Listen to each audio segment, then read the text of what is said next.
Tinnitus is a very common disorder. In fact, most people have experienced tinnitus to some degree in their life. And even more so, 3 to 5% experience it enough where they actually seek some professional help.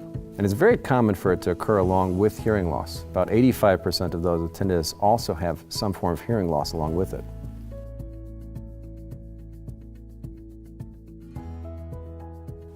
Stress is a big influence in tinnitus. In fact, many people say that when their stress increases, they notice their tinnitus increases as well. And hearing loss can also contribute greatly to stress because, of course, if you're struggling to hear something, it's going to cause you to be more fatigued.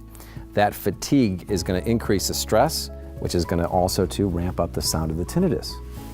In addition, something called the vicious circle, where as you pay more attention to your tinnitus, you become more stressed, and as you become more stressed, you pay more attention to the tinnitus.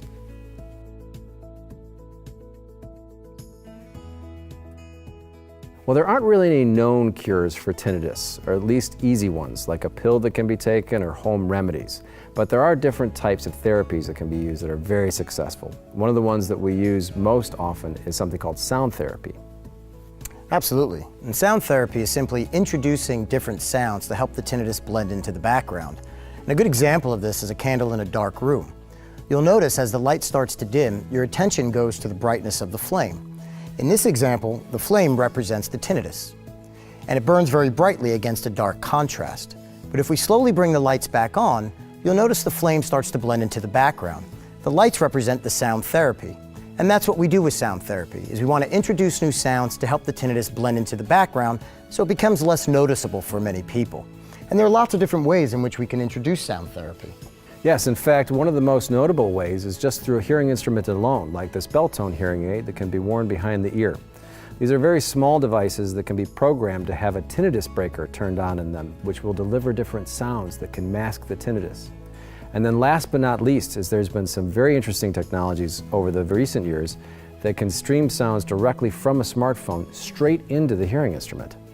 And one of those technologies is the Beltone Calmer app. The Beltone Calmer app allows you to play a variety of sounds as well as learn more about your tinnitus and what could be done to help you.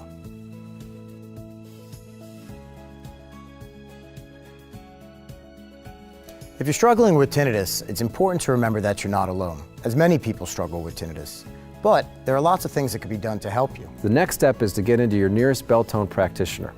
They'll develop a treatment plan specifically for you to improve your quality of life with tinnitus and hearing loss.